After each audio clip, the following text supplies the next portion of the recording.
Este es un mapa de Europa, y justo aquí está lo que se considera el centro de poder en el continente. Bruselas es la capital de Bélgica y también la capital de facto de Europa.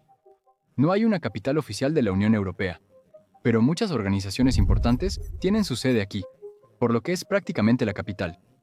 En lo que se conoce como el Barrio Europeo de Bruselas, encontrarás las sedes de organizaciones poderosas como la Comisión Europea, el Parlamento Europeo, el Consejo de la Unión Europea y la Agencia Europea de Defensa, solo por nombrar algunas.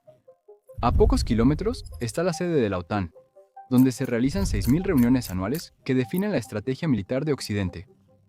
Esto plantea la pregunta, ¿cómo Bruselas, en un país relativamente nuevo como Bélgica, llegó a ser la capital de Europa?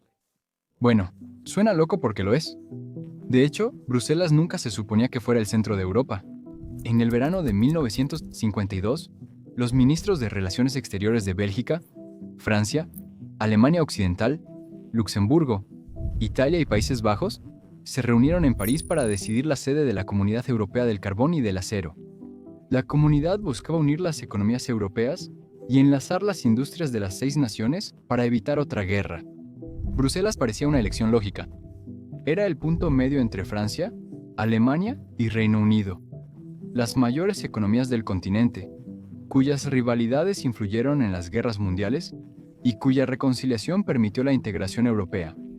Pero el ministro de Relaciones Exteriores de Bélgica, Paul van Zeeland, se negó. Advirtió que si Bruselas albergaba la nueva institución, su gobierno colapsaría de inmediato. Su oposición no se relacionaba con la unidad europea, sino con la política interna de Bélgica.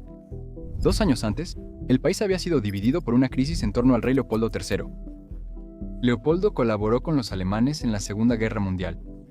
Esta decisión provocó su destitución y exilio en Suiza.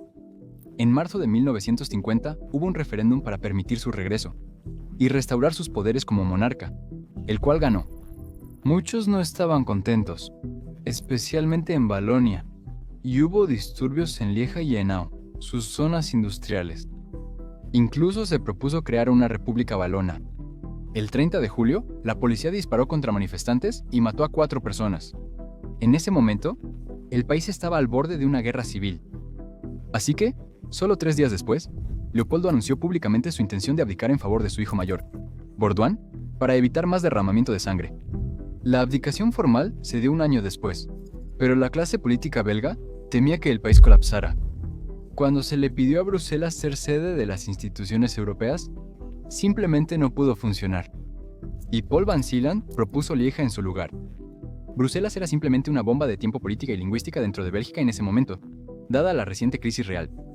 Estaba en Flandes, volviéndose más francófona. Los flamencos temían perder la ciudad y los valones buscaban que fuera francófona. Si Bruselas fuera la capital de Europa, cambiaría el equilibrio de poder en Bélgica, aumentando la resistencia flamenca y quizás rechazándola como capital. Lieja en ese momento era vista como la mejor opción por varias razones. Valonia era más inestable que Flandes, porque se opusieron al regreso del rey Leopoldo III.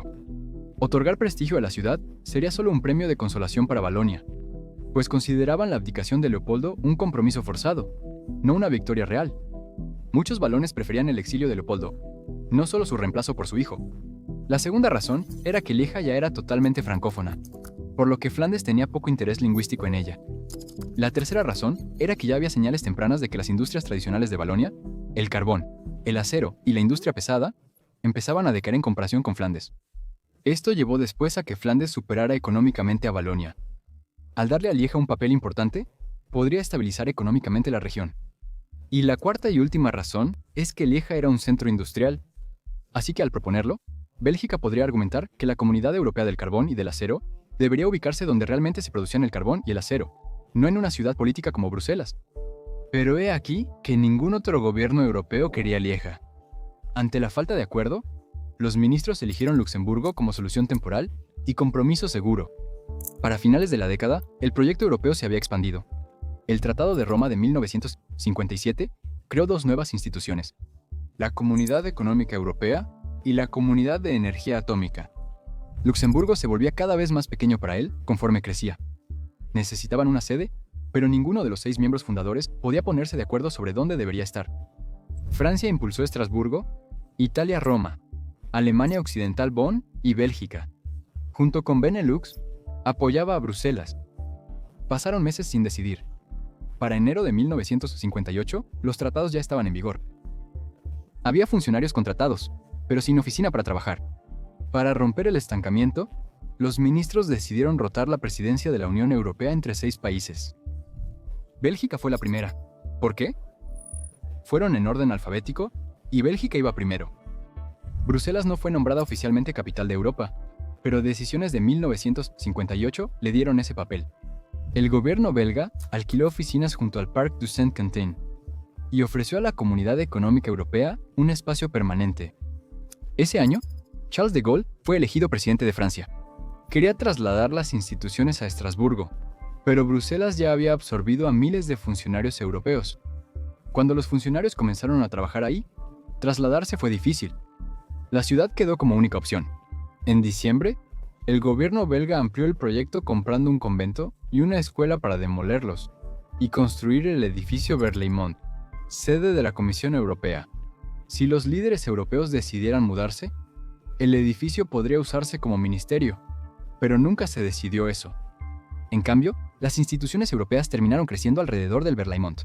Mientras Bruselas se volvía la capital de facto de Europa, Luxemburgo y el presidente Charles de Gaulle aceptaron esto, pero exigieron que algunas instituciones de la Unión Europea permanecieran en Estrasburgo y Luxemburgo para limitar la influencia belga. La relevancia de Estrasburgo radica en que ha sido disputada entre Alemania y Francia por siglos, cambiando de manos varias veces. Ubicar una institución europea en Estrasburgo simbolizaba la paz entre ambas naciones. En 1965 se firmó el Tratado de Fusión, base de todo hasta hoy.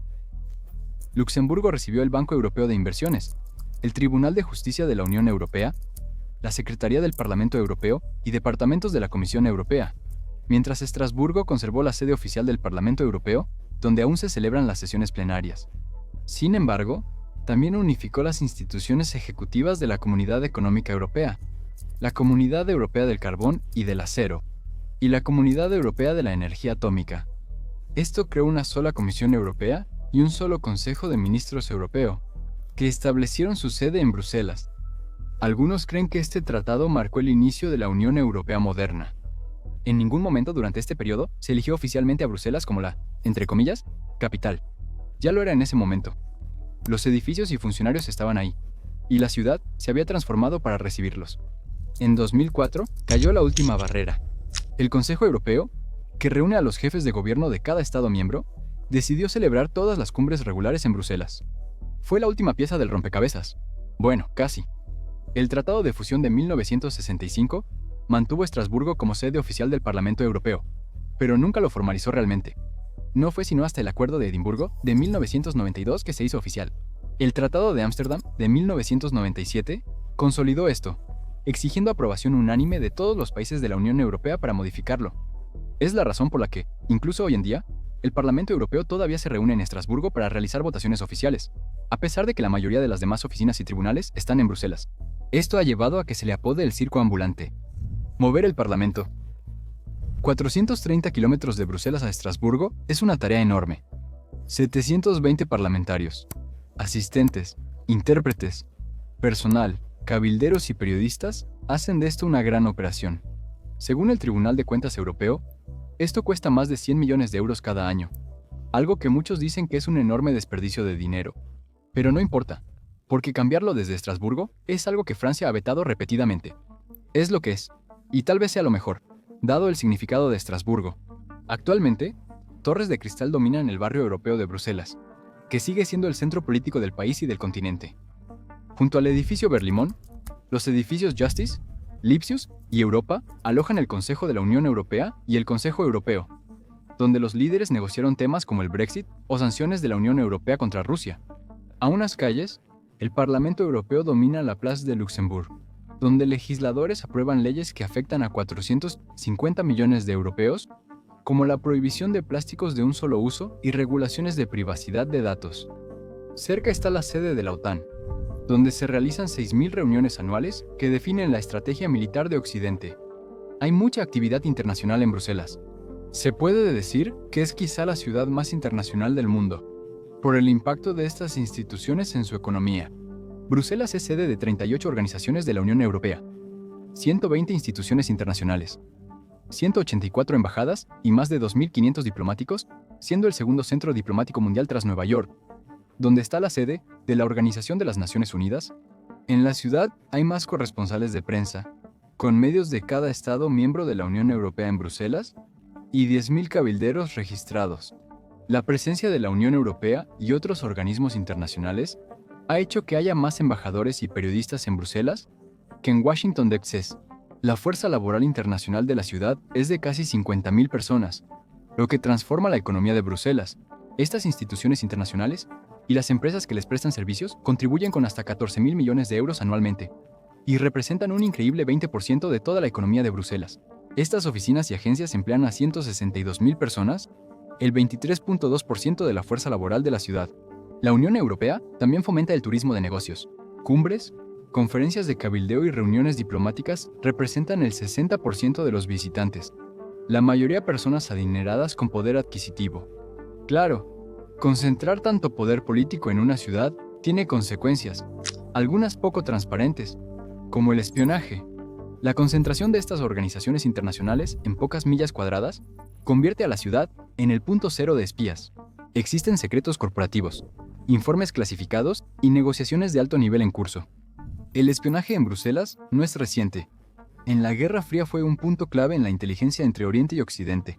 El hecho de que la OTAN tenga su sede en la ciudad es una de las principales razones de esto, y la convirtió en un objetivo estratégico para los espías soviéticos. Los agentes de la KGB usaban coberturas diplomáticas para infiltrarse en embajadas y misiones comerciales, espiando a funcionarios occidentales. La contrainteligencia belga rastreó a agentes soviéticos reuniéndose con informantes y pasando documentos en cafeterías cerca del barrio europeo de Bruselas.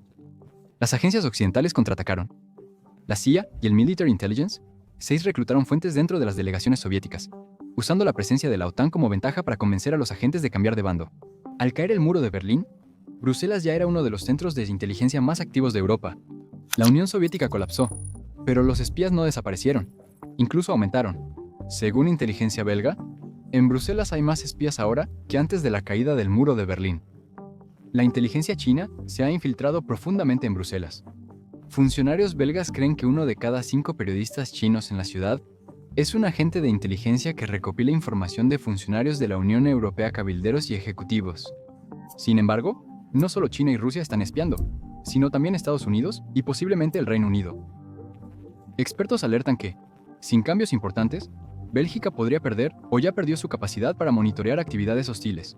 Por último, debemos hablar de la mayor amenaza para Bruselas como capital europea. El creciente euroescepticismo que se extiende por todo el continente desafía la autoridad de Bruselas y cuestiona el poder de la Unión Europea sobre las leyes nacionales, aunque ya vimos que el Brexit terminó siendo un gran error. En muchos países, los partidos de derecha que prometen limitar la influencia de la Unión Europea han estado ganando elecciones, o al menos ganando terreno de manera significativa. Desde la crisis financiera de 2008, el voto a partidos euroescépticos duros en elecciones legislativas nacionales se triplicó, del 4%, en 2002 al 14%, en 2022. Si incluimos a los partidos euroescépticos moderados, su porcentaje de votos combinado casi se ha cuadruplicado, pasando de alrededor del 7% al 27%. Sin duda, esto es aún más alto hoy en día. En las elecciones al Parlamento Europeo, 24 países de la Unión Europea eligieron al menos un miembro euroescéptico, excepto Irlanda, Malta y Eslovenia. Aunque en algunos momentos el Brexit parecía lo peor que le había pasado a la Unión Europea, sentimientos similares están empezando a crecer en otros países, con movimientos como Nexit, Suexit y especialmente Dexit, lo cual es especialmente loco porque Frankfurt alberga el Banco Central Europeo, ya que es el mayor centro financiero de la eurozona. Si los países dejan la Unión Europea, que Bruselas sea la capital de Europa dejará de tener significado. Actualmente, Bruselas es una ciudad pequeña con gran influencia. Gracias por ver el video. Suscríbete para más contenido. Nos vemos pronto.